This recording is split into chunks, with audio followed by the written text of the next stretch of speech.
Je me tenais devant le miroir de la boutique, in silence, mais mon cœur criait.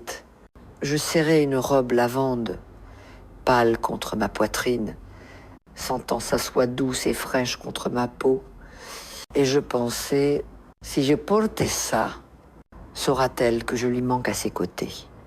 Elle va être magnifique, a dit l'assistante de la boutique. Ajustant la robe sur son cintre, j'ai hoché la tête, même si chaque sourire semblait emprunté. J'étais venue ici parce que Hélène m'avait regardé avec espoir ce matin-là quand elle m'a demandé de l'aide. Et je lui avais dit que je serais là, bien que par là, je voulais dire en coulisses, je donnerais comme toujours, mais cette fois, je portais le cadeau. Quand elle m'a dit de ne pas dire que j'étais sa mère au mariage, j'ai presque laissé tomber la robe par terre. Je n'avais jamais entendu des mots mordre comme le givre au crépuscule. Ne dis à personne que tu es ma mère, a-t-elle dit si doucement. J'ai cru avoir mal compris, si calmement, mais avec cette certitude froide, elle le pensait déjà. Je n'ai pas discuté, je n'ai pas pleuré. J'ai demandé « Où dois-je m'asseoir alors ?» Elle n'a pas répondu, juste détourné les yeux, et la robe a glissé de mes doigts. L'assistante s'est raclée la gorge. Elle vous va à merveille. Je me suis tournée vers le miroir. Là, au-delà de mon reflet, je me souvenais de la petite fille qui serrait ma main, l'adolescente qui confiait chaque secret dans ma cuisine, fatiguée, la mère qui trouvait refuge dans mes bras, toutes ces couches d'amour construites dans des soirées tranquilles et des plans d'urgence rapiécés, avaient un dernier test à venir, la robe allait, ni trop serrée, ni trop plat. J'ai touché l'encolure, la lissant, je l'ai payée avec le compte qu'Hélène avait fourni, transféré avec une efficacité aussi distante que la soie sur du verre. Rentrant chez moi, j'imaginais son jour de mariage, des bouquets pastels alourdis de rosée, des rires résonnant sous la tonnelle. Son regard quand elle remonterait l'allée, voudrait-elle même que je sois là? Ne dis à personne. Les mots se répétaient dans mon esprit comme un refrain dur. J'ai atteint ma porte d'entrée et me suis arrêtée. La robe pendait molle dans ma main maintenant. Comme si elle ne m'avait jamais appartenu, j'ai ravalé la douleur. Je n'attendais pas de gratitude. Je n'attendais même pas de reconnaissance. Mais j'attendais l'inclusion, une place, un rôle, un moment qui dirait c'est aussi ta famille. À l'intérieur, les vieilles photos d'Hélène bordaient le couloir, celles qu'elle ne se donne jamais la peine de dépoussiérer, ses portraits d'enfance. Nos matins de Noël, le jour où elle a obtenu son diplôme de lycée, je me suis arrêtée devant la photo en noir et blanc, où elle me serrait si fort que son visage était caché dans mon manteau. J'ai posé la robe sur la rampe de l'escalier et dit, à voix haute, « Je serai là ». Je ne savais pas encore comment. Le fleuriste a appelé, joyeux et précis, Madame Mercier. Les gardénias blancs arriveront vendredi. Et les centres de table d'ici, midi, samedi, voulez-vous que le bouquet de la mariée soit livré au lieu de réception ou chez elle? Au lieu de réception, ai-je répondu. Sous quel nom dois-je facturer le montant restant? J'ai marqué une pause. Mettez-le sous Hélène Carter, mais chargez-le sur le compte Mercier. La ligne a cliqué alors qu'elle confirmait les détails. J'ai raccroché et fixé le carnet sur la table de la cuisine. 3 noms étaient entourés. Le fleuriste, le traiteur, l'équateur. Tous réservés par moi, payés par moi. Ça ne me dérangeait pas. Et pas vraiment. Jag var gant. Pas une grande richesse, mais c'est soigneusement épargné, discrètement protégé, jamais exhibé. J'avais appris il y a longtemps comment étirer les centimes, comment resserrer un budget quand mon mari est décédé, et comment continuer quand Hélène avait 5 ans, et comprenait à peine ce que l'absence signifiait. La planification du mariage avait commencé dans l'urgence. Hélène voulait que ce soit fait en 5 mois, disait que ça convenait mieux à son emploi du temps, disait qu'elle ne voulait pas attendre. Je me souviens m'être assise en face d'elle et hocher la tête alors qu'elle parcourait les lieux, les gâteaux et les options de robes. Je n'étais pas invitée. Dans les décisions, on me demandait seulement les moyens. Ce n'était jamais « peux-tu aider ?» C'était « ça doit être payé d'ici vendredi ».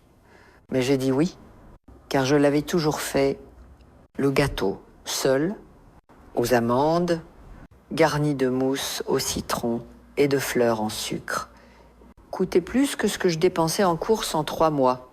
Le lieu, un domaine au nord de la ville, avait un lustre dans la salle de réception assez grand pour embarrasser Versailles. Le quatuor venait de Brest. Tout scintillait, tout brillait, sauf mon nom. À la réunion de planification, j'ai signé les contrats discrètement. Quand le décorateur a demandé qui gérait les arrangements financiers, Hélène a souri.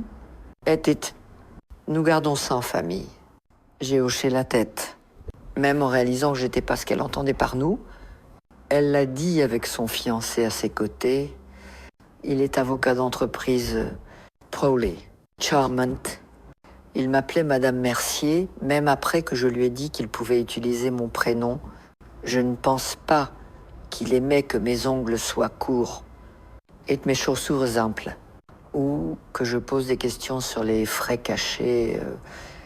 Lui et Hélène allaient bien ensemble.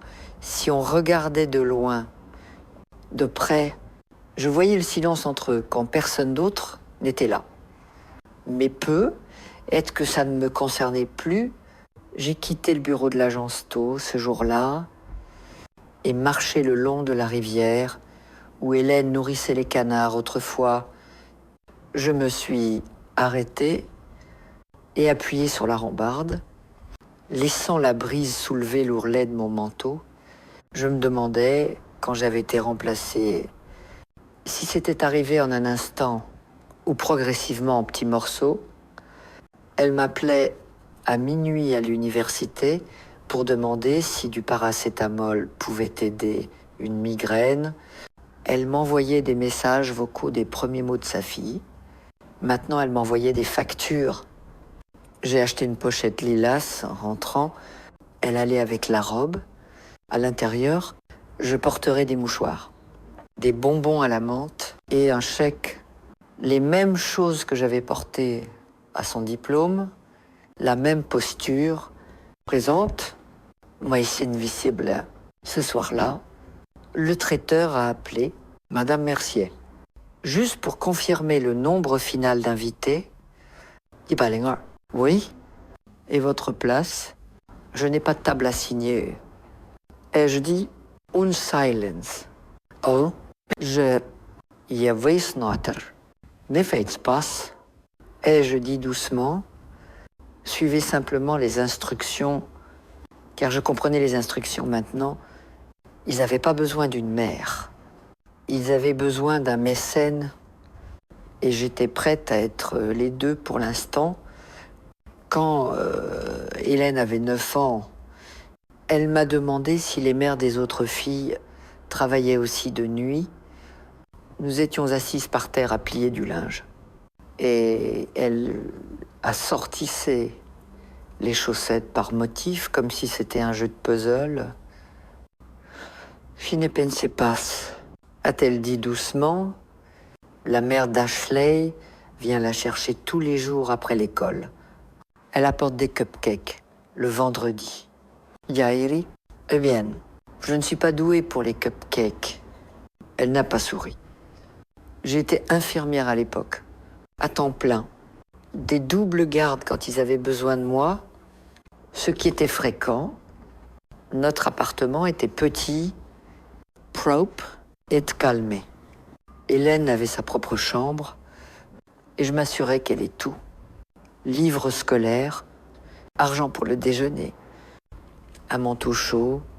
Chaque hiver, son père était mort dans un accident de voiture quand elle avait 4 ans. Et à partir de ce moment, c'était juste nous. Je me disais encore et encore qu'elle comprendrait un jour. Qu'un jour, elle verrait que j'avais tout tenu pour elle. Mais les enfants ne voient pas l'échafaudage. Ils se souviennent seulement de l'aspect des fenêtres aux soirées parents-professeurs. Je portais la même blouse repassée et un pantalon noir. Les autres mères venaient en talons avec des cheveux bouclés et des sacs en cuir. Je venais avec des notes à la main et un visage encore marqué par la ligne d'un masque chirurgical. Un an, quand Hélène avait 12 ans, je l'ai surprise en train de dire à une amie que je travaillais en centre-ville, sans préciser ou « Pourquoi n'as-tu pas dit que je suis infirmière ?» Lui ai-je demandé plus tard. Elle a haussé les épaules. « Il ne ça se passe. » Ça sonnait mieux. Je n'ai pas insisté. Je suis juste allée à la cuisine faire des spaghettis. Au lycée, Hélène excellait, intelligente, disciplinée, compétitive. Elle a obtenu une bourse pour un collège privé à 2 États de distance. Je l'ai conduite moi-même dans ma voiture, vieille de 15 ans, avec une vitre arrière qui ne se baissait pas. « Laisse-moi t'aider avec les cartons. » Ai-je dit « C'est bon ? Ils ont des volontaires ?» A-t-elle répondu. Déjà, à mi-chemin de l'allée, cette nuit-là, seule dans un motel économique, j'ai tenu sa photo de bébé dans ma main et fixé la courbe de sa joue. Je n'ai pas pleuré. J'avais assez pleuré. La première année après la mort de son père, je n'avais plus de larmes pour la distance gagnée. Honnêtement, les années ont passé. Elle est devenue quelqu'un aux lignes nettes et au discours doux, quelqu'un qui lisait des documents juridiques sans cligner des yeux, qui a corrigé ma grammaire une fois devant ses collègues. Mais je continuais à me présenter. J'ai payé pour son appartement de stage cet été. Là, à Lyon, j'ai payé pour réparer sa voiture quand elle a percuté quelqu'un sur l'autoroute. J'ai envoyé de l'argent pour les courses. Quand le cabinet a retardé son premier salaire, elle ne demandait jamais avec arrogance. Elle disait toujours « Je te rembourserai ».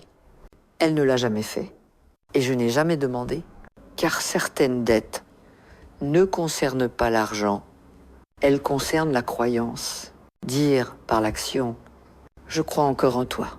Même quand il commence à croire moins en vous, la première fois que j'ai réalisé qu'elle avait honte de moi, vraiment honte, c'était quand elle a appelé pour dire qu'elle ne pouvait pas venir pour l'action de grâce.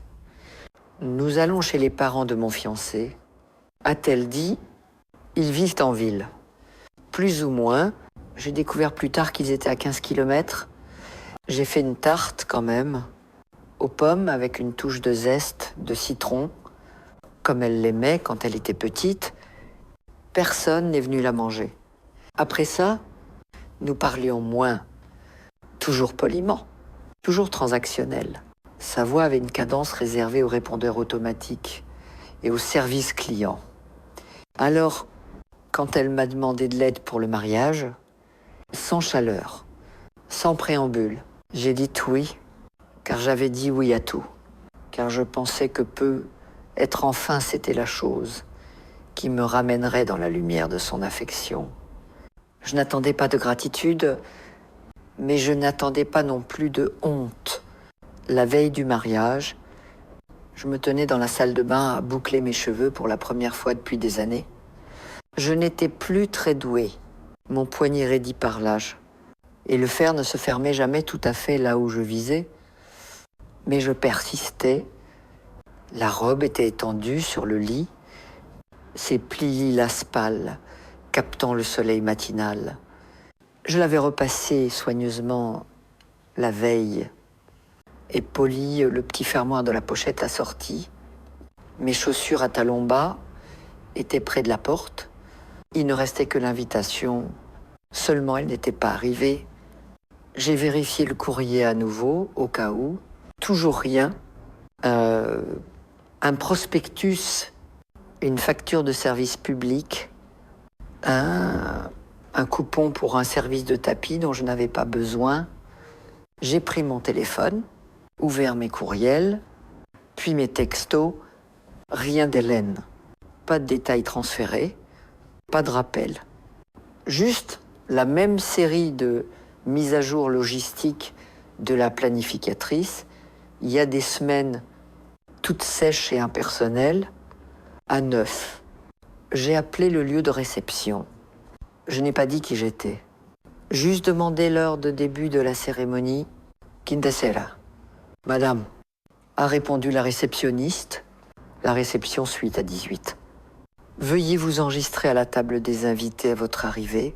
Table des invités peut être qu'il n'envoyait pas d'invitation physique, peut être que tout était numérique, peut être qu'elle supposait que je viendrais, ou peut être qu'elle n'avait pas voulu en envoyer. J'ai fixé mon reflet. Mon rouge à lèvres était corail doux. Subtle. Je le portais le jour où Hélène a obtenu son diplôme universitaire. Elle m'avait dit que j'avais l'air soignée, pas belle, juste soignée, sur le comptoir. J'avais disposé une petite enveloppe avec une carte manuscrite et un chèque à l'intérieur. L'écriture était délibérée.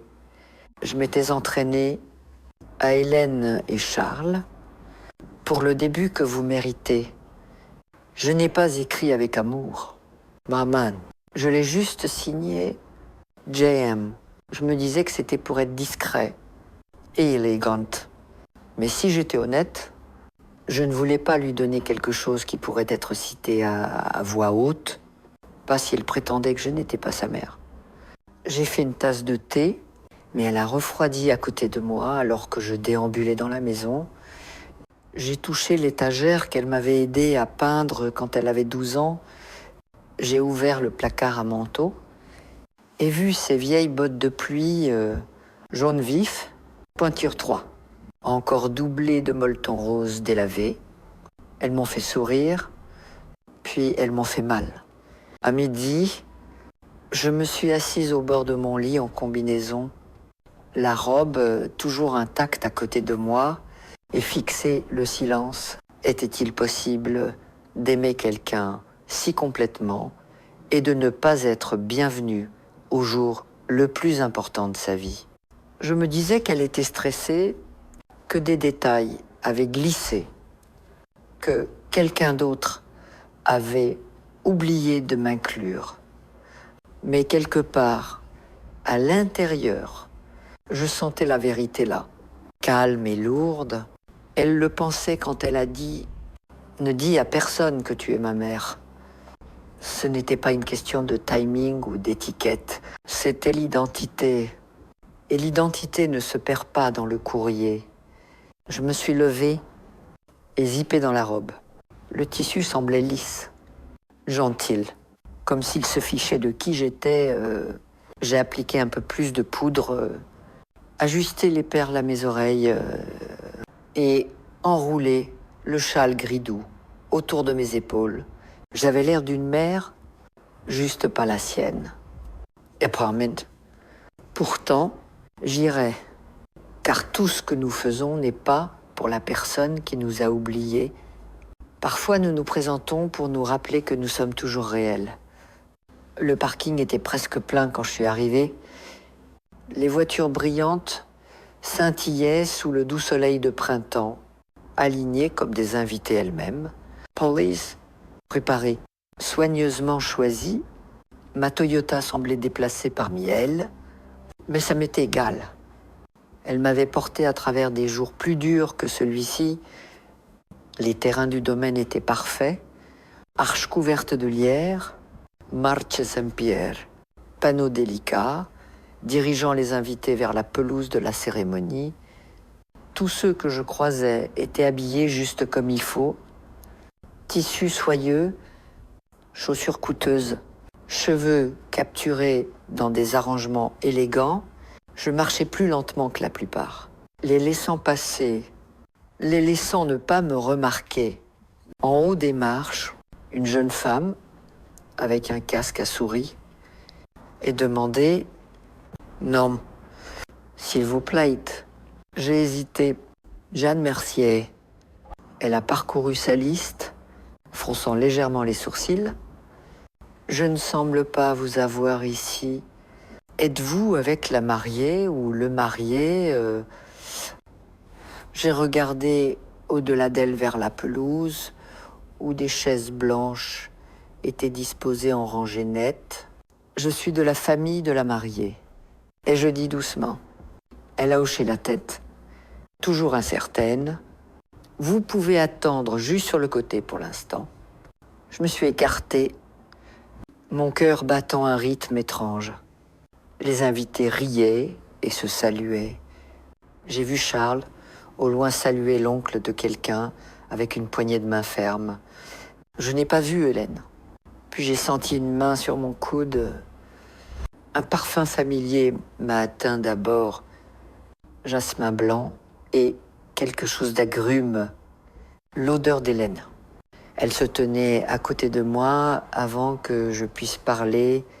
« Maman », a-t-elle dit, pas fort, pas chaleureusement. Juste le mot comme un problème à résoudre. J'ai souri.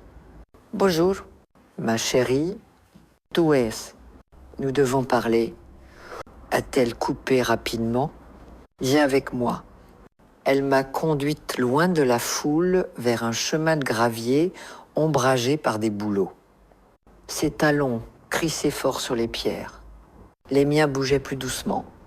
Incertains, quand nous étions hors de portée d'oreille. Elle s'est arrêtée et tournée. Ses yeux m'ont scanné. La robe. Tu as porté celle lilas. Tu disais qu'elle allait avec le cadre. Ai-je dit?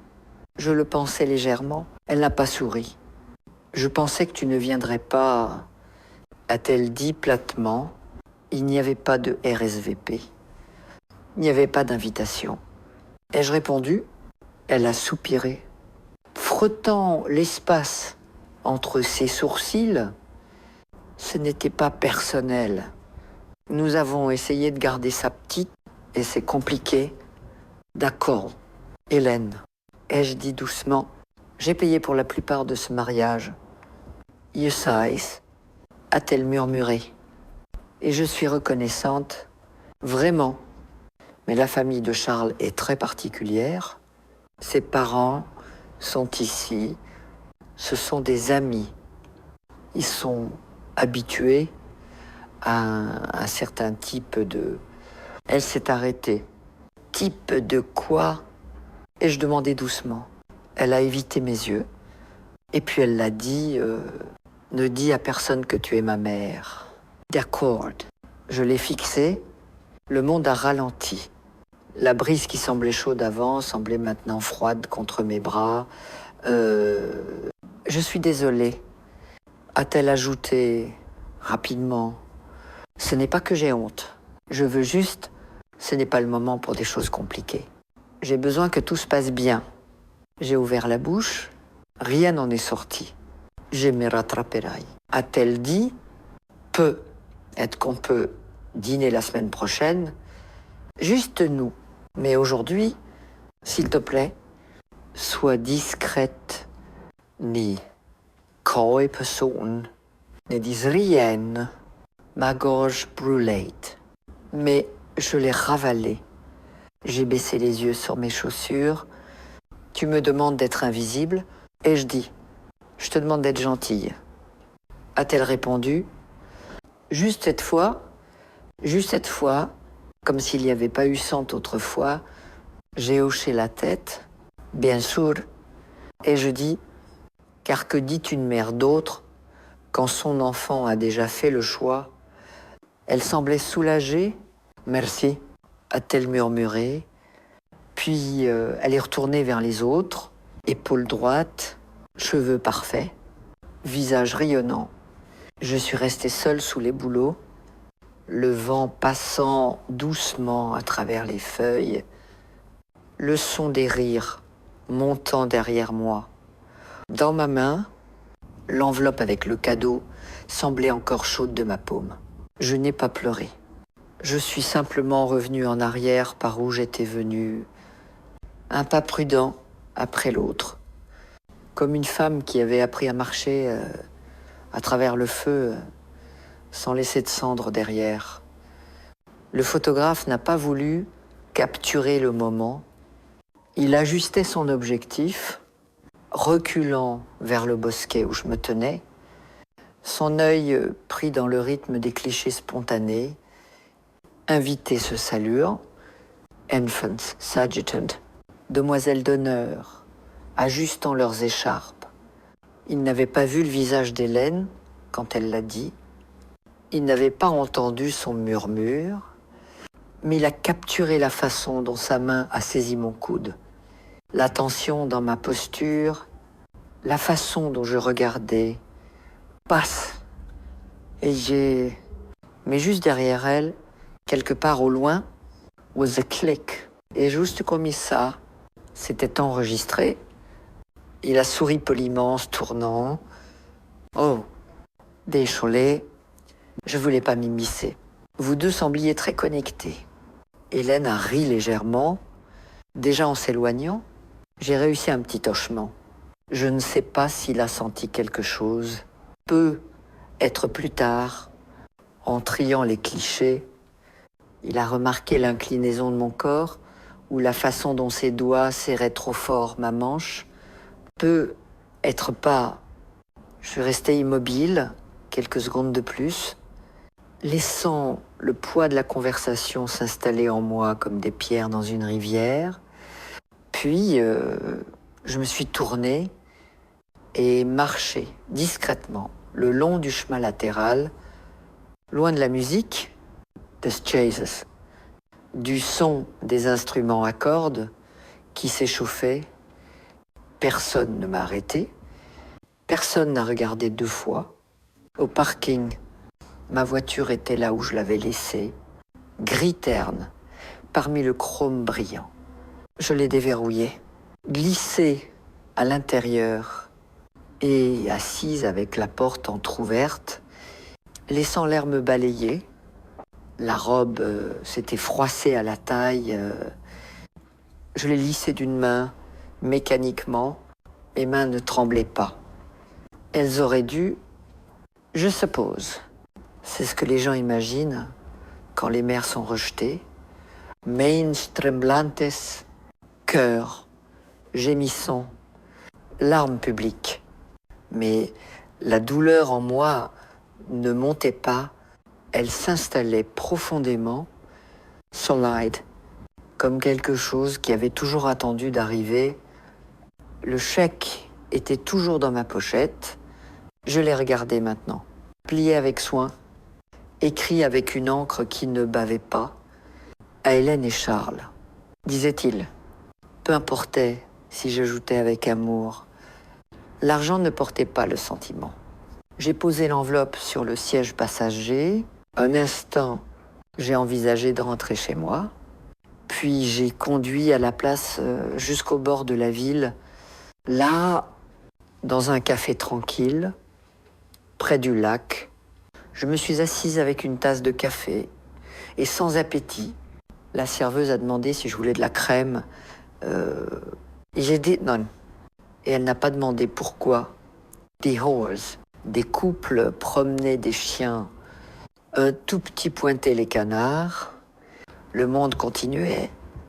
Indifférent à un mariage, à une mère écartée, à une robe portée pour quelqu'un qui ne voulait pas la voir. Je suis restée là plus d'1 heure. Je pensais au visage d'Hélène enfant, à la façon dont elle tressait mes cheveux pour s'amuser, comment elle se glissait dans mon lit les nuits d'orage et murmurait « Ne lâche pas, maintenant ». Elle disait l'opposé « Ne tiens pas, ne dis pas qui tu es, ne me rappelle pas les parties de moi que je ne veux plus qu'on voie. » À un moment, j'ai réalisé que j'avais encore la carte du photographe. Il les avait distribuées plus tôt, chacune estampillée de Studio Timothée Simon en lettres dorées soignées. Sur un coup de tête, j'ai appelé le numéro. « Bonjour, Ichitim », a dit la voix après 2 sonneries. « Bonjour, Monsieur Simon. Ai-je dit Ichijan Mercier.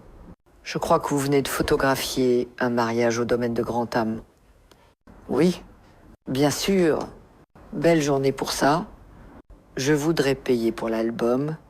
Ai-je dit simplement. Tout, je crois que la mariée a arrangé un forfait de base. Veuillez le passer en édition complète. Incluez chaque image, surtout les spontanées. Il y a eu une pause. Certainement. Et l'adresse de livraison, je lui ai donné la mienne. Voulez-vous que j'envoie une galerie de preuves au couple d'abord? Non. Ai-je dit, terminez-le comme vous le jugez bon. Il a hésité, puis dit, comprise. J'ai raccroché. L'album arriverait dans 3 semaines. Peut être 4. Je ne savais pas si Hélène le demanderait un jour. J'en doutais, mais je le tiendrais. Je m'en souviendrai. La maison était calme à mon retour, mais c'est pas possiblement. Elle avait le silence de quelque chose d'abandonné, comme une église après le service.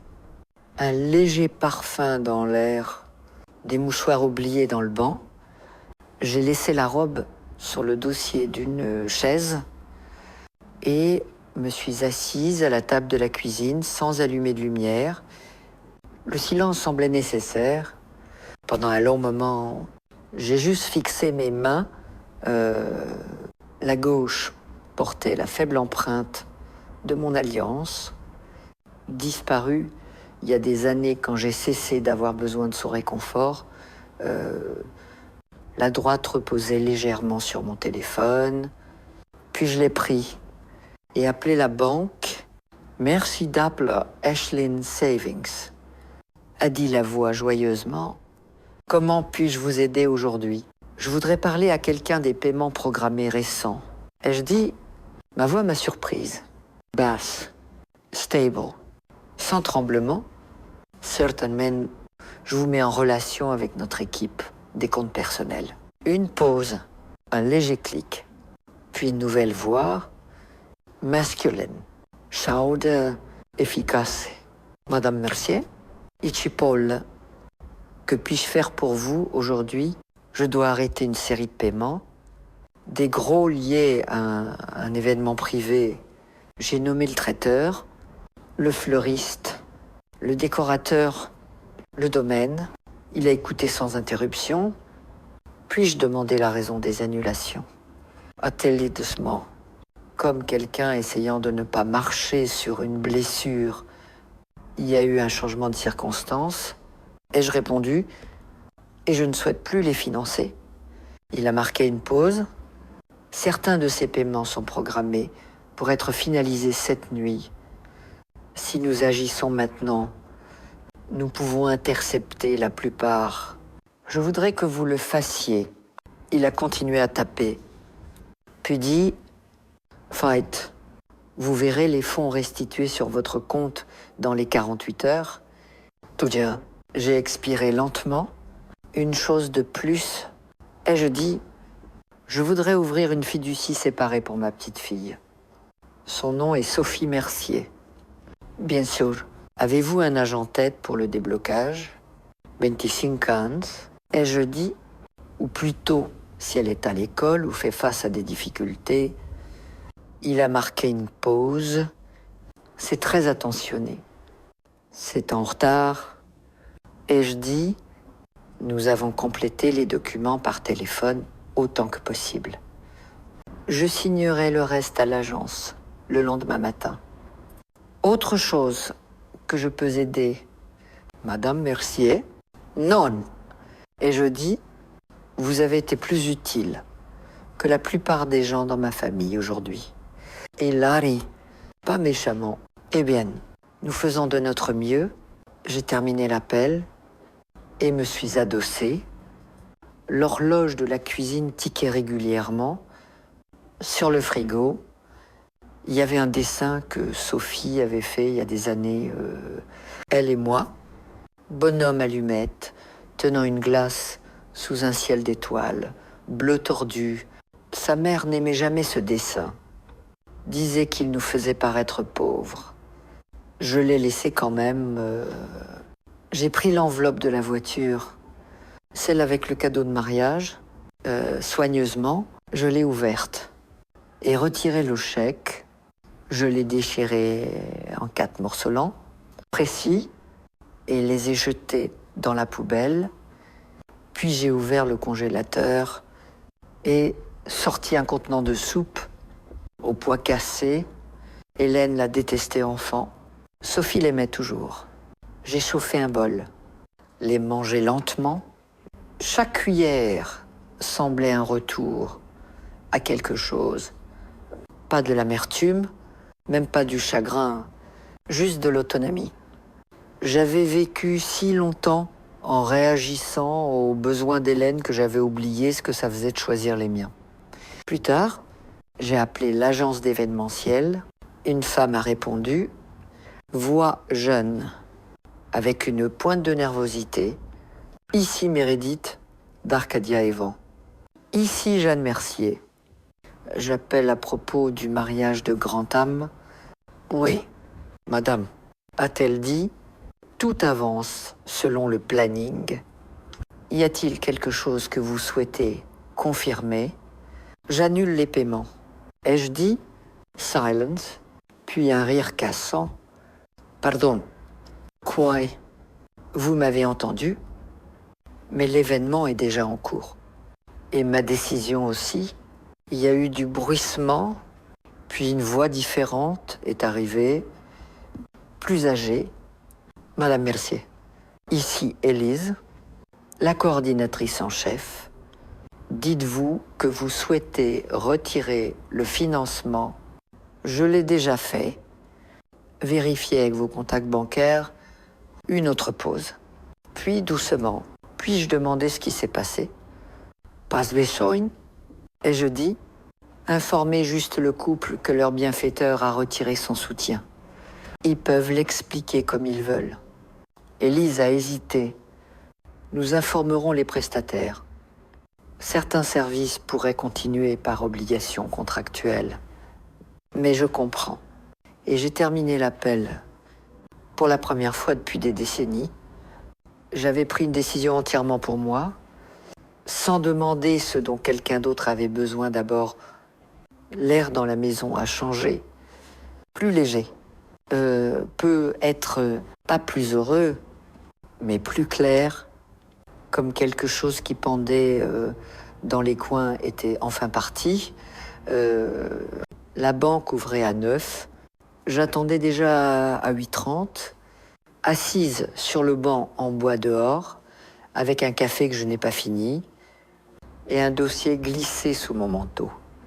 Le matin était frais, encore humide de la pluie de la veille, et les portes vitrées reflétaient mon visage, marqué, calme, indéniablement stable. Je ne me sentais pas triomphante. Je n'étais pas intéressée par la vengeance. Ce que je ressentais était plus proche de la résolution. Comme poser une valise lourde après l'avoir portée trop longtemps. Quand le garde de sécurité a déverrouillé les portes d'entrée, je me suis levée et suis entrée. Bonjour, m'a accueilli la jeune caissière. J'ai un rendez-vous avec Paul. Ai-je dit? À propos du compte fiduciaire. Elle a souri. Il vous attend. Par ici, Paul semblait un peu surpris de me voir si tôt, mais il s'est levé, m'a serré la main et m'a conduite à son bureau. Ça sentait le papier d'imprimante et les lingettes citronnées, le genre de confort stérile qui ne signifiait rien, et tout à la fois, tout est en place.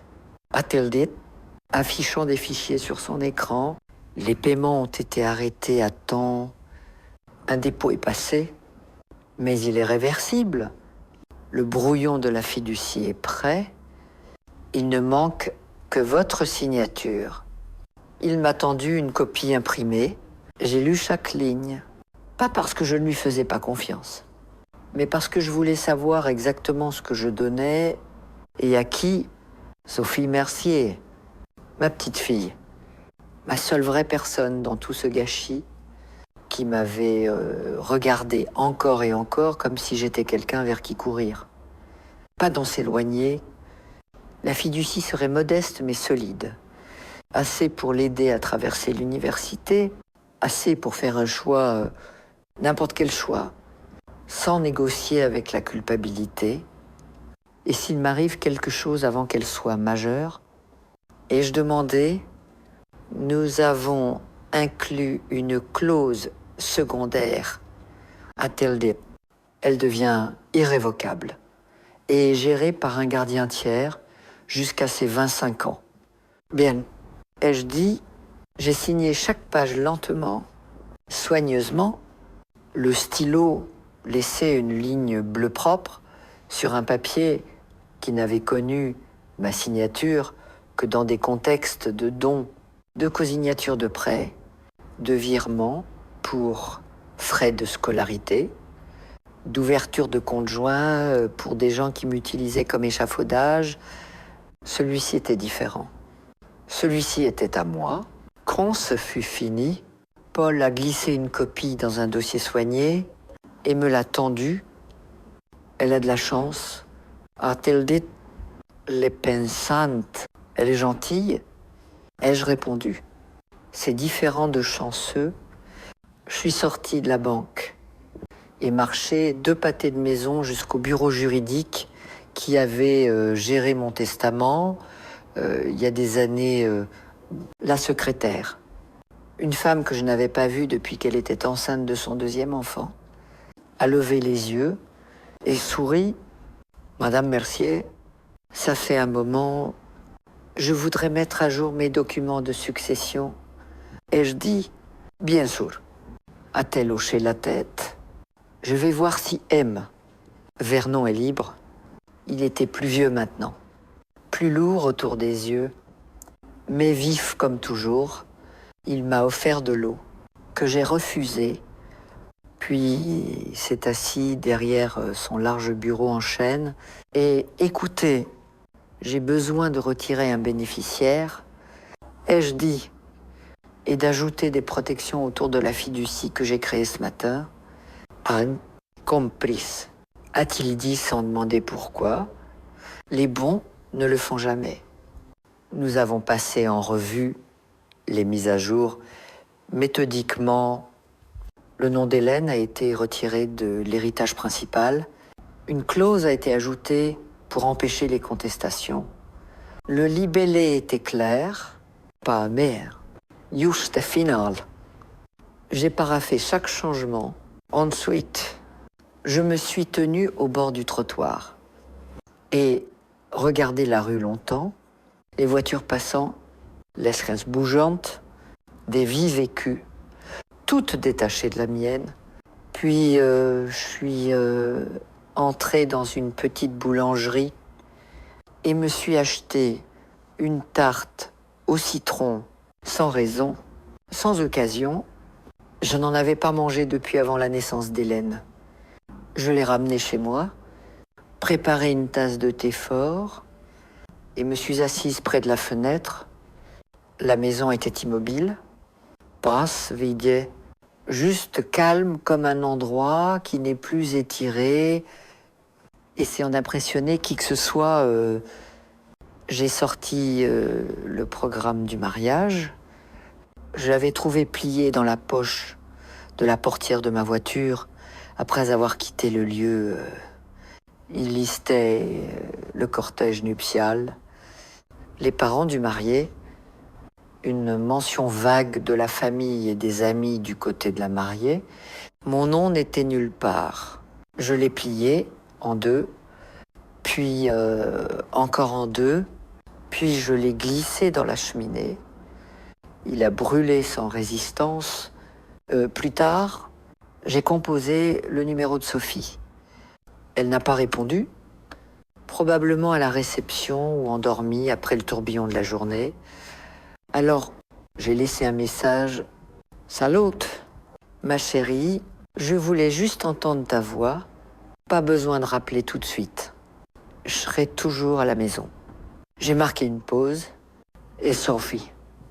Un jour, quand le moment viendra, tu comprendras pourquoi j'ai fait les choses comme je les fais. J'espère juste que quand tu le feras, tu penseras encore à moi, avec amour.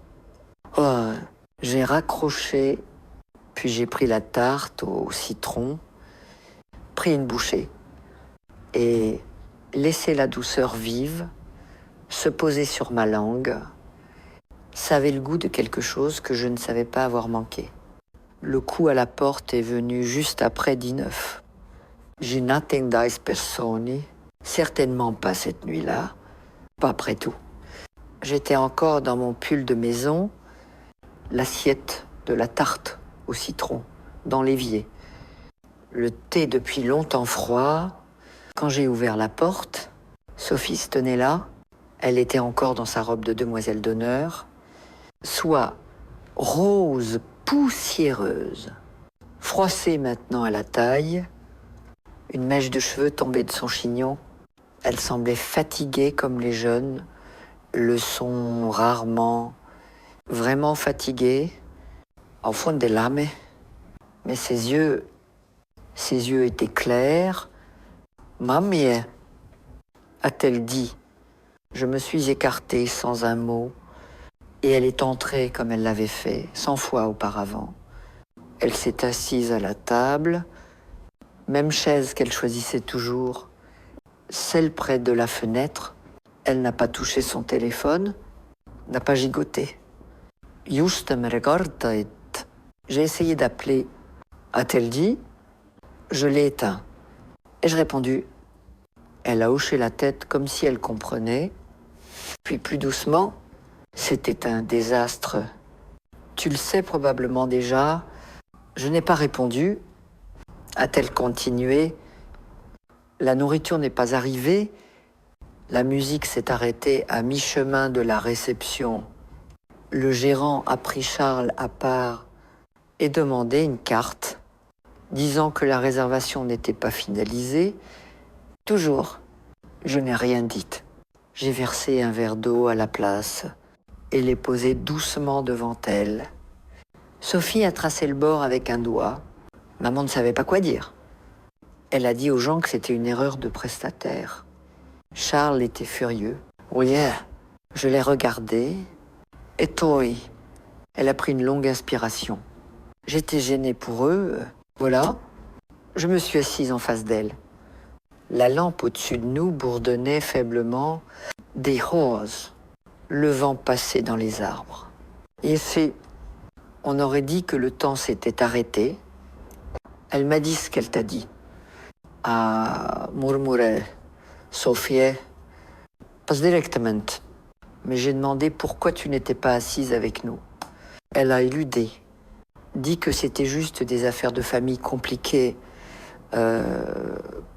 Mais il y a autant de ça. Mais, juste après qu'elle t'a prise à part, je l'ai vue, j'ai fixé la nappe, l'impolé, une légère tache de thé dans le coin. C'était la préférée d'Hélène quand elle était petite. Elle traçait les fleurs brodées avec sa fourchette. Pendant que je lui racontais des histoires au dîner, Sophie a tendu la main à travers la table, touché ma main légèrement. Je suis tellement désolée. J'ai secoué la tête. Tu n'as rien fait de mal. Quoi de même, a-t-elle dit. Ce n'était pas juste. Et je ne sais pas ce qui va se passer maintenant, mais je voulais venir te voir. Je ne pouvais pas aller me coucher en sachant que je ne l'avais pas fait. Mes doigts se sont enroulés doucement autour des siens. Je n'ai pas annulé les paiements pour la punir. Et je dis, j'ai besoin que tu comprennes ça. Ce n'était pas de la colère. C'était de la clarté. Pour la première fois depuis des années, j'ai vu les choses clairement. Sophie a hoché la tête lentement. Elle a toujours été compliquée avec toi. Je n'ai jamais compris pourquoi. Parce que je lui rappelais d'où elle venait, et je dis simplement, et certaines personnes passent leur vie à essayer de dépasser leurs débuts comme s'ils étaient honteux. Mais les racines ne disparaissent pas juste parce qu'on habille les branches. Elle est restée silencieuse longtemps. Finalement, elle a dit, ils sont en colère. Maman et Charles, j'ai entendu leur conversation quand ils pensaient que j'étais hors de portée. Ils se sentent humiliés. Expochèche. Je m'en doute. Elle a dit que tu l'as sapé, que tu l'as embarrassé. J'ai levé les yeux, croisant ceux de Sophie. Que penses tu? Elle n'a pas tiqué. Je pense qu'elle s'est embarrassée elle-même. J'ai voulu pleurer alors. Pas de douleur, de soulagement, de la présence discrète, stable, de quelqu'un qui voyait, qui avait toujours vu, même si elle n'avait pas les mots avant. Je me suis levée et ouverte le placard, sortant la petite boîte de sablé au sucre que Sophie aimait depuis qu'elle était petite, ceux avec trop de sucre glace et des bords irréguliers. J'ai posé la boîte, elle a souri, tu n'avais pas à venir ce soir, et je dis, je devais, a-t-elle répondu, je ne voulais pas que tu penses que tu étais seule. J'ai versé du thé pour nous deux. Nous avons bu en silence. Quand elle est partie, elle m'a serré fort. Pas comme une enfant s'accrochant, et pas comme une invitée, disant au revoir, mais comme quelqu'un ancrant nous deux à quelque chose de solide. À la porte, elle a marqué une pause. Puis-je venir demain t'aider avec le jardin? J'ai souri. Jaime Rice, après son départ, je suis restée longtemps dans le couloir, écoutant le tic-tac discret de l'horloge et le vent dans les arbres, pas solitaire. Juste immobile. Quoi qu'il arrive ensuite. J'irai bien. L'appel est venu juste après. 9 le lendemain matin. J'étais dans le jardin à creuser des rangs peu profonds pour des œillets d'Inde. Le sol encore frais de l'aube. Mes gants étaient poussiéreux. Mes genoux douloureux. Et le téléphone vibrait contre ma hanche avec cette insistance têtue que seule la famille semble invoquer.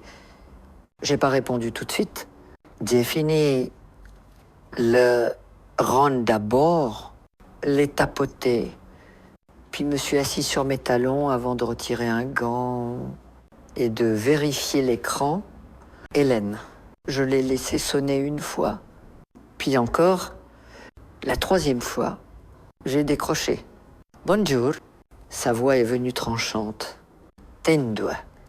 Le genre de ton qui est déjà à mi-chemin d'une phrase avant le salut. Pourquoi ne m'as-tu pas dit que tu retirais le financement? Je me suis levée lentement, brossé la terre de mes paumes. Bonjour à toi aussi.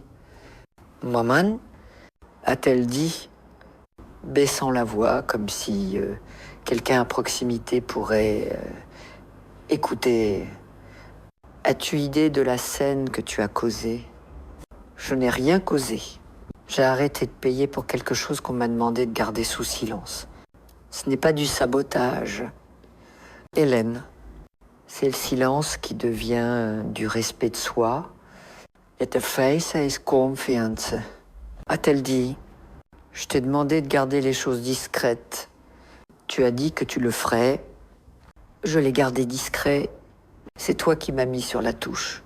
Souviens-toi, il y a eu une pause. Je l'ai entendu expirer fort à travers le combiné. Tu m'as embarrassé.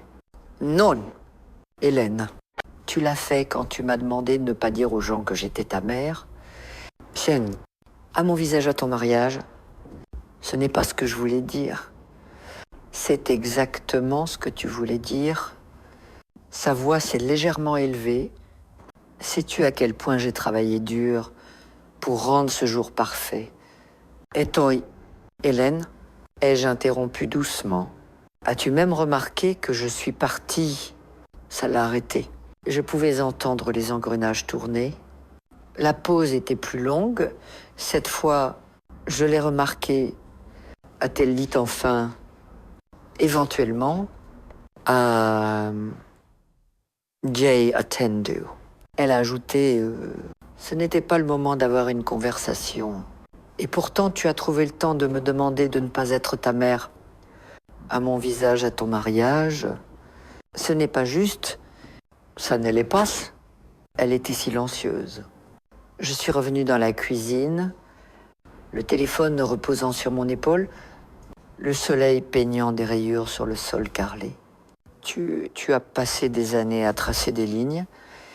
Hélène, ai-je dit entre où tu vas et d'où tu viens? Et j'ai reculé à chaque fois.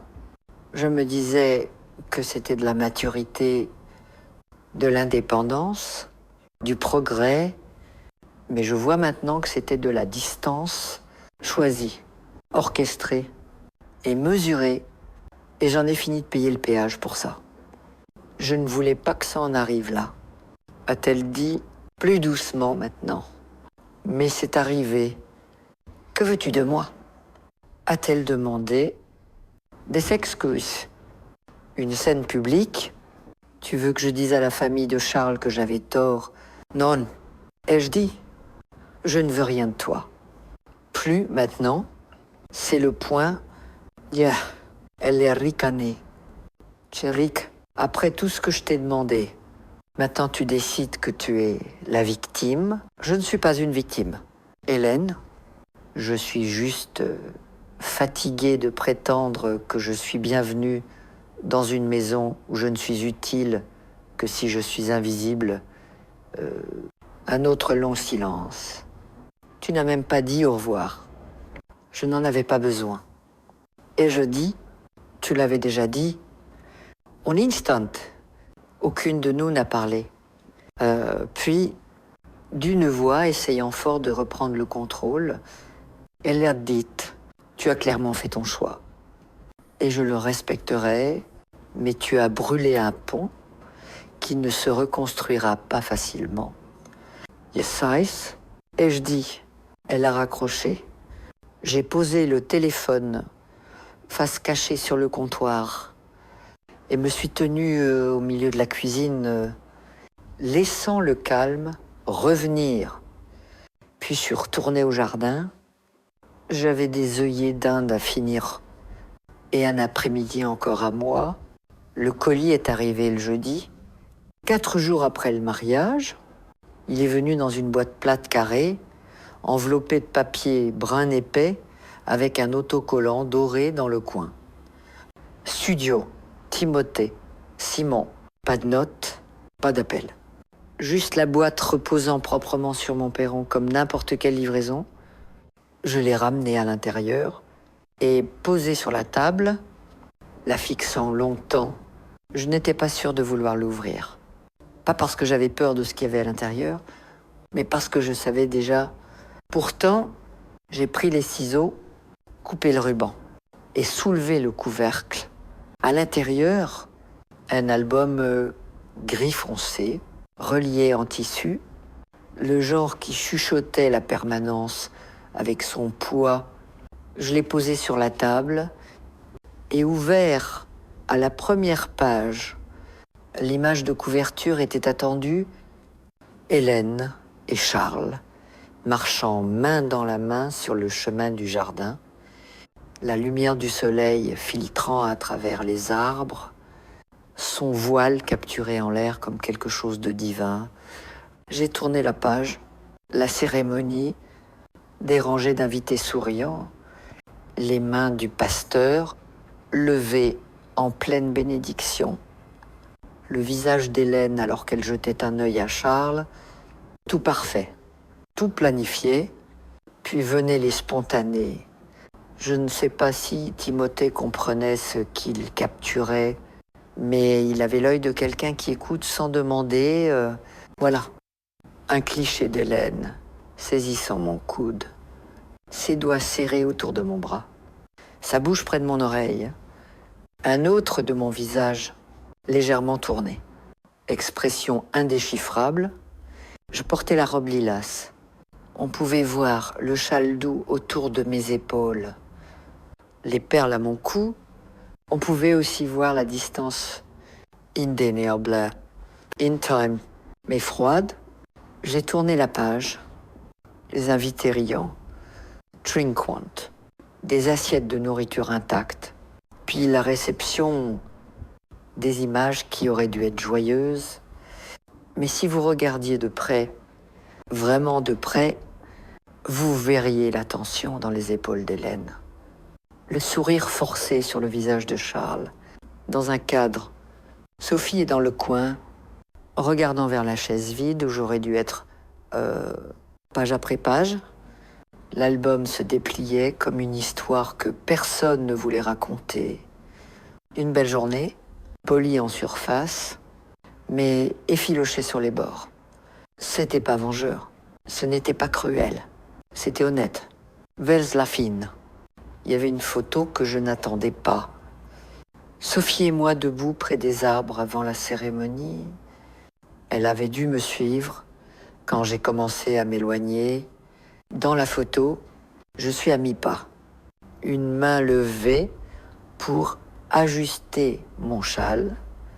Sophie est derrière moi, tendant la main, sans toucher. C'était une image discrète, mais elle capturait quelque chose qu'aucun toast ou danse ne pouvait reproduire. Connection générationnelle, indéniable. J'ai fermé l'album doucement. Pas de larmes. J'avais assez pleuré au fil des années en silence, dans des moments où personne ne voyait. Cette fois, je me suis juste assise avec le registre, la preuve, l'évidence. Je n'avais pas l'intention de le montrer à Hélène. Je n'avais pas l'intention de le montrer à qui que ce soit vraiment, mais je le garderai, pas par rancune, pas pour revivre la douleur, mais parce que pour une fois, le registre montrait la vérité. J'ai rangé l'album dans sa boîte, scellé légèrement, et l'ai porté au placard du couloir, pas caché, pas affiché, juste posé. Un document, un marqueur, le genre de choses que quelqu'un pourrait trouver un jour et comprendre plus que les mots ne pourraient jamais. Ce soir-là, j'ai préparé un dîner simple, légumes grillés et riz. J'ai regardé la lumière s'effacer derrière les arbres et laissé le calme s'installer profondément autour de moi. Je n'attendais plus d'appels, je ne vérifiais plus les messages. Je n'écoutais plus pour des excuses qui ne viendraient jamais. J'avais mon nom, j'avais ma vérité. Et maintenant, j'avais l'album. Sophie est venue elle dimanche matin. Comme elle l'avait dit, elle était en jean, ses cheveux tirés en un nœud lâche, tenant un sac en papier avec 2 scones encore chauds et un journal plié. J'ai ouvert la porte avant qu'elle puisse frapper. Tu sais toujours, a-t-elle souri. Vieille habitude, ai-je dit. J'écoutais aussi les pas de ta mère. Quand elle vivait encore ici, elle n'a pas répondu à ça. Juste entrée et posé le sac sur le comptoir. Nous avons mangé dans la cuisine, la lumière du soleil remplissant la pièce en coulant. Elle a étalé du beurre sur son scone comme quand elle était petite, méticuleusement jusqu'au bord. Son soin discret dans cet acte simple semblait un baume. J'aime ici, a-t-elle dit, Ta maison donne l'impression que tout est resté à sa place. Parfois, c'était le cas. Et je dis, d'autres fois, ça n'en avait que l'air. Après le petit déjeuner, nous sommes allés au jardin. Les œillets d'Inde s'étaient installés dans leur rang.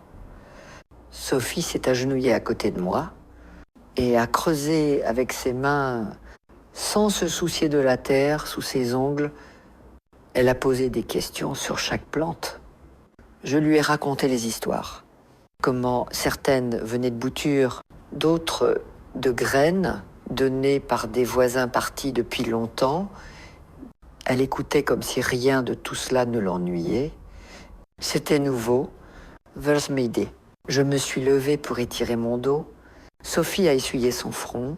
Edith, tu ne m'as jamais dit que tu aimais tant travailler ici. Je ne pensais pas que quelqu'un avait besoin de le savoir. Ai-je dit ? Je venais ici après des doubles gardes à l'hôpital. C'était le seul calme que j'avais. Elle a regardé autour. Pas étonnant que tu l'aies gardé. Plus tard, nous nous sommes assis sur le perron avec des verres de thé froid, chaussures enlevées, nos pieds reposant sur les marches en bois usé. L'air sentait la lavande et l'herbe coupée. Je n'avais pas ressenti ce genre de paix depuis des années. Elle s'est tournée vers moi et a demandé « Puis-je poser une question ?» Toujours. Pourquoi as-tu vraiment arrêté les paiements ? Je veux dire, pas juste la raison de surface, pas la douleur. Je connais cette partie, mais pourquoi maintenant ? Après tout, pourquoi ne pas simplement partir discrètement, comme toujours ? Moine, j'ai réfléchi un moment, puis répondu lentement, parce que quelque chose a changé, mais en moi, pendant longtemps. Je croyais que l'amour signifiait rester utile, que si je continuais à donner, ça finirait par être assez... Mais debout là, dans cette robe, à me faire dire de ne pas m'appeler sa mère, j'ai réalisé que je faisais partie de ma propre effacement. Sophie n'a pas tiqué. Elle m'a juste regardé. Je ne voulais pas la punir. Et je dis, je voulais arrêter de participer à ma propre disparition. Elle a hoché la tête une fois. Puis deux, je pense que tu as fait ce qu'il fallait. Ça ne semblait pas courageux. Et je dis, juste nécessaire. Elle est restée silencieuse un moment, puis elle a fouillé dans son sac en toile et en a sorti quelque chose enveloppé dans du papier de soie, petit, carré. Je t'ai fait quelque chose, a-t-elle dit, presque timidement. Je l'ai déballé soigneusement. C'était une tuile peinte à la main dans des couleurs douces, lilas et crème. Mon jardin, et dessus, en lettres soignées, tu as toujours été vue, j'ai dégluti fort. Sophie, ai-je murmuré. Elle a tendu la main et pris la mienne. Je t'ai vue, même quand elle ne le faisait pas. Je t'ai vu, le vent passer dans les arbres alors, doux et certain, comme une réponse. Nous sommes restés là jusqu'à ce que la lumière change, jusqu'à ce que le jour bascule dans l'après-midi et que le ciel s'approfondisse dans un bleu pâle et calme. Elle n'avait pas besoin de rester plus longtemps. Le cadeau était déjà fait et je savais en la regardant descendre le chemin vers sa voiture que je ne croirais plus jamais avoir disparu. J'avais des racines et elles avaient fleuri. Elle est revenue 3 jours plus tard, sans appel, sans avertissement, juste sa voiture s'arrêtant dans l'allée, comme quand elle avait 23 ans, et était entre 2 emplois, encore incertaine d'elle-même, encore prête à être vulnérable, seulement maintenant. Elle est sortie de la voiture avec cette grâce maîtrisée qu'elle avait perfectionnée, talons trop hauts pour le gravier, manteau trop lisse pour le vent de printemps. Elle n'a pas frappé. juste ouvert la porte du jardin, marché à travers et s'est tenue à ma porte arrière comme si elle n'était pas sûre de ce qu'elle venait chercher. J'étais à la table de la cuisine à écosser des pois. Quand j'ai levé les yeux et vu sa silhouette à travers la moustiquaire, je n'ai pas bougé tout de suite. Elle a ouvert la porte sans demander. « Salut », a-t-elle dit. « Hélène ». Elle a jeté un œil autour, comme pour vérifier si quelqu'un d'autre était là. « Tu ne filtres pas mes appels. » J'ai éteint la sonnerie. La paix est coûteuse. J'essaie de ne pas la gâcher. Elle a donné un bref souffle. Quelque chose entre un rire et un soupir. Puis-je m'asseoir? J'ai hoché la tête. Elle s'est assise en face de moi. Genoux serrés, mains croisées, lèvres pincées. Tout en elle disait contrôle. Sauf ses yeux. Ses yeux étaient trop grands. Je ne suis pas venue pour me battre. A-t-elle dit? Bien. Ai-je dit? Je n'en offre pas. Elle a baissé les yeux sur les pois, sur la table, en a pris une, l'a roulée entre ses doigts, comme si ça pouvait l'aider à trouver les mots. Pourquoi n'as-tu pas juste parlé avec moi? A-t-elle demandé, avant de retirer les paiements, avant de geler les comptes, avant ce que c'est maintenant? Je n'ai pas élevé la voix, je ne me suis pas penchée en avant.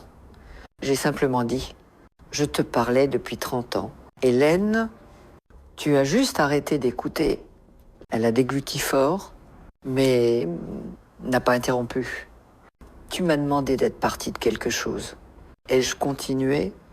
Mais seulement de la manière qui était pratique. Tu voulais l'argent, l'aide, le soutien, mais pas la présence, pas la vérité de moi. Je ne voulais pas dire ça comme ça. A-t-elle dit, rapidement, le mariage, c'était compliqué? Non. Ai-je dit, c'était clair? Tu m'as demandé de ne dire à personne que j'étais ta mère. Ce n'était pas à propos du stress, c'était à propos de la honte. Ses épaules se sont raidies. Ce n'est pas juste, c'est pas gentil non plus, mais c'est vrai, sans. Elle s'est levée brusquement, a marché jusqu'à la fenêtre, bras croisés. J'ai construit quelque chose. A-t-elle dit, une vie, une carrière, une place dans le monde, et parfois je ne savais pas comment t'y intégrer. Ce n'est pas la même chose qu'avoir honte. Tu n'avais pas besoin de m'intégrer. Ai-je dit, tu avais juste besoin de me laisser être. Elle s'est tournée vers moi, sa voix tremblante. Tu n'as aucune idée à quel point j'ai travaillé dur pour empêcher les choses de s'effondrer. Tu penses que j'ai épousé pour le confort? J'ai épousé parce que j'étais fatiguée de me noyer. J'ai construit ma vie sur l'ordre.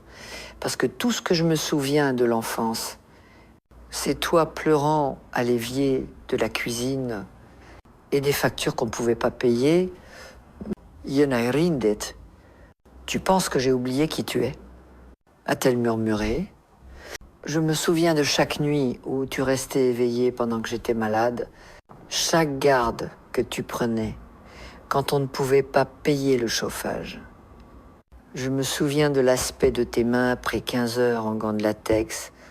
Je les regardais alors. Vraiment regardé. Alors pourquoi?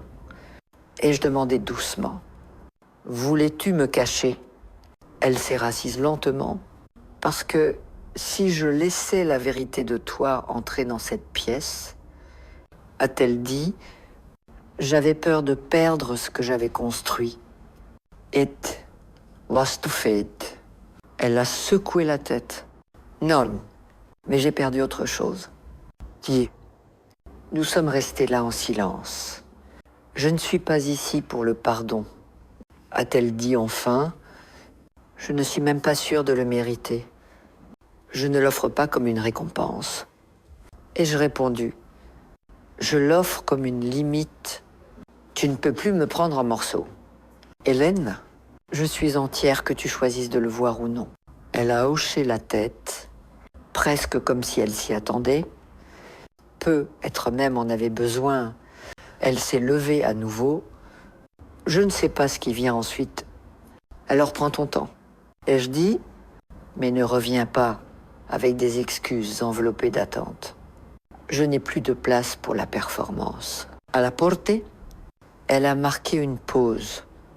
Sophie t'a-t-elle dit qu'elle postule à un programme d'art? Elle l'a fait. Ai-je dit, elle ira bien. Elle m'a dit qu'elle veut emménager avec toi à un moment. Elle est la bienvenue. Ai-je dit, elle l'a toujours été. Hélène semblait prête à pleurer. Alors, mais ne l'a pas fait. Elle a juste hoché la tête, ouvert la porte et est partie. Et cette fois, je ne l'ai pas regardée s'éloigner. Sophie est arrivée un mardi avec 2 valises et un sac en toile plein de livres.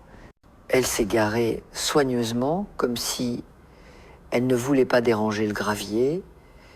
Quand j'ai ouvert la porte, elle a souri de cette manière discrète qu'elle avait pas tape, à l'œil, pas forcée, juste réelle. Esto sur, a-t-elle demandé, debout sur le perron, main serrée autour de la sangle du sac. J'étais sûre, avant que tu demandes. Ai-je dit, nous avons porté ses affaires à l'intérieur.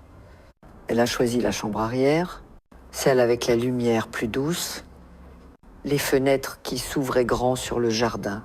J'ai offert des draps propres et de l'espace dans la commode. Elle a déballé comme quelqu'un qui savait vivre doucement. Pull soigneusement plié, un pot de pinceau, une petite boîte en bois de crayons à dessin. Ce premier soir, elle a préparé le dîner, des pâtes avec de l'huile d'olive, des l'ail et des légumes qu'elle avait cueillis elle-même dans les plates-bandes surélevées. Elle se déplaçait dans ma cuisine comme si elle avait toujours été la sienne, sans chichi, sans excuse. J'aime le calme ici, a-t-elle dit. Il écoute. Ai-je répondu? Nous avons mangé sur le perron. Le soleil s'étirait bas sur la cour. Captant le sommet des œillets d'Inde, elle m'a parlé du portfolio qu'elle construisait, m'a montré quelques croquis, lignes douces, choix audacieux. Je me voyais dans la structure, je voyais sa mère dans la précision, mais surtout je la voyais, elle. Cette nuit-là, après qu'elle est allée se coucher, je me suis tenue devant sa porte et j'ai écouté pas de pleurs, pas d'appel téléphonique, juste le son des pages qui tournaient. Le lendemain matin, elle m'a rejointe au jardin. Je lui ai donné des gants qui n'allaient pas tout à fait et une truelle avec une poignée fissurée. Elle ne s'est pas plainte, juste agenouillée dans la terre et demandé ce qui devait tailler commence par ce qui est mort. Ai-je dit, puis ce qui encombre les autres. Elle a souri, il y a une métaphore là, dedans, quelque part. Je n'ai pas répondu. Je n'en avais pas besoin. Les jours ont passé dans un rythme que je ne savais pas avoir manqué. Nous faisions les courses ensemble, courses simples, œufs frais, un nouveau sac de terre. Nous plions le linge pendant qu'une radio jouait de vieilles chansons. Nous parlions parfois, mais pas toujours. Le silence entre nous n'était jamais lourd. Un après-midi, elle a peint près de la fenêtre de la cuisine. Je l'ai observée depuis le couloir, alors qu'elle déplaçait son pinceau en arc lent, la pointe touchant à peine le papier. Elle ne m'a pas remarqué. Plus tard, elle a laissé la peinture sur ma chaise. Une image douce du jardin arrière, ombre tombant, juste comme il faut. Lumière, capturée comme un souffle. Je ne voulais pas que ce soit parfait. A-t-elle dit? Je voulais que ce soit familier. Ça l'était. Un soir, nous avons fait une tarte. L'ancienne, aux pommes avec zeste de citron et cannelle. Ma recette, SS Mainz. Elle a épluché les pommes lentement, comme si ça comptait. Quand ce fut fini, nous l'avons mangée chaude, avec des cuillères et sans assiette. Maman a envoyé un texto. A-t-elle dit après un moment? Oh, elle a demandé si j'allais bien. J'ai dit oui. J'ai pas demandé plus. Elle n'a pas offert plus. Le lendemain matin, j'ai trouvé une note sur le frigo, parti à la bibliothèque, de retour pour le déjeuner. P.S. Les œillets d'Inde semblaient plus grands aujourd'hui. J'ai souri en faisant bouillir la bouilloire. Il n'y avait pas de cérémonie dans cette nouvelle vie. Pas de déclaration, pas de promesse. Juste le retour régulier de quelque chose que je ne savais pas avoir perdu. Une compagnie sans condition, une présence sans pression. Certaines nuits, elle s'asseyait en tailleur sur le tapis du salon. Esquissant pendant que je lisais, d'autres nuits, nous regardions de vieux films. Elle m'a demandé une fois pour mon enfance. Je lui ai parlé des promenades d'été à la rivière, des mains de ma mère tressant mes cheveux, du jour où j'ai eu ma première paire de chaussures, qui n'étaient pas des reprises. Elle écoutait comme si ça comptait.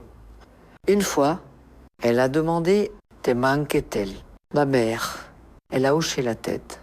Parfois, ai-je dit « Parfois non ». Elle n'a pas insisté, j'aimais ça chez elle.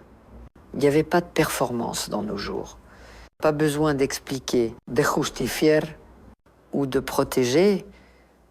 Juste du souffle, juste de l'espace, juste le son discret des racines s'enfonçant plus profondément dans un sol qu'elle faisait, enfin confiance. Sophie est restée tout le printemps. Quand les lilas ont fleuri, elle avait trouvé un emploi à temps partiel à la librairie en bas de la colline. Et commençait à envoyer ses candidatures à des programmes d'art hors de l'État. Elle rentrait avec de l'encre sur les mains et des histoires sur des clients qui prononçaient mal Camus. Je l'écoutais toujours. Mais maintenant, elle offrait aussi des histoires, des rires. Le poids de sa journée, posé sans hésitation. Un après-midi, nous avons décroché les vieux rideaux de la pièce de devant et les avons remplacés par des rideaux en lin qu'elle avait trouvés dans une boutique d'occasion. Ils laissaient entrer la lumière différemment, plus doucement, comme si la pièce avait expiré. Hélène n'est pas venue une seule fois. Elle a laissé un message vocal. Juste sa voix, rigide et répétée. Quelque chose à propos de traiter les choses. Je n'ai pas rappelé, il n'y avait rien à traiter, il n'y avait que la vie qui continuait. Je ne la détestais pas. Je n'ai plus de place pour la haine, juste pour la mémoire, juste pour le choix. J'arrosais le jardin, je nourrissais les oiseaux, je lisais de nouveaux livres et relisais les anciens. Certains jours, elle me manquait, celle qu'Hélène était avant que l'ambition ne devienne distance, avant que le silence ne devienne politique. Mais je ne regrettais pas celle que j'avais dû devenir juste pour rester près d'elle. Sophie m'a appelé maison. Elle l'a dit une fois en passant, en verrouillant la porte d'entrée. Je serai de retour à 18. Mamie, ne commence pas le dîner sans moi. Je ramène du pain. À la maison, ça atterrit doucement, comme quelque chose de longtemps mérité qui arrivait enfin. Je n'avais jamais demandé à être la maison de quelqu'un. Mais quand ça venait librement, ça semblait de la lumière sur une peau qui était restée trop longtemps sans soleil. Un matin, j'ai sorti un carnet, juste un simple à spirale. J'ai commencé à écrire Pas des lettres, pas des confessions, juste des pages, des fragments, des souvenirs, des recettes, des vérités. Je n'écrivais pas pour Hélène. J'écrivais pour Sophie ou quelqu'un comme elle, une femme qui pourrait un jour oublier qu'elle vient de quelqu'un de fort, quelqu'un qui a enduré, pas pour la gloire, mais pour l'amour, un amour discret, Cranston. Dans les dernières pages, j'ai écrit ceci. Tu n'as pas besoin d'être ce qu'ils attendent. Tu n'as pas besoin de rétrécir pour maintenir la paix. Parle clairement, marche doucement si tu veux, mais n'efface jamais ton propre nom pour t'intégrer dans l'image de quelqu'un d'autre. Aime, oui, mais aime avec tout ton être. Pas juste les parties qu'ils applaudissent. Et quand tu te sens oublié, reviens à la terre, au travail de tes propres mains, à une cuisine qui sent quelque chose de doux. Tu n'es pas invisible. Yom Moïse, Sophie l'a lu, and silence. Elle n'a pas pleuré. Elle m'a juste serré dans ses bras. Edith, c'est ce que je garderai. J'ai hoché la tête. Ce soir-là, nous nous sommes assises dehors avec du thé. Le soleil plongeait bas et le jardin était bruyant d'abeilles. Je pensais à tout ce que j'avais gardé à l'intérieur pendant tant d'années, le silence que j'avais appelé grâce, l'effort que j'avais pris pour de l'amour, la patience qui m'avait presque défaite, et je pensais à maintenant, aux pieds nus de Sophie dans l'herbe, à ma propre voix, stable et sans peur, à l'album dans le placard, à la tuile sur le mur, aux œillets d'Inde fleurissant malgré le gel. Tu n'as pas besoin d'une foule pour savoir que tu existes. Tu n'as pas besoin d'applaudissements pour être entière. Il suffit que quelqu'un te voie et que tu te vois quand ils ne le peuvent pas. Et si tu as lu jusqu'ici,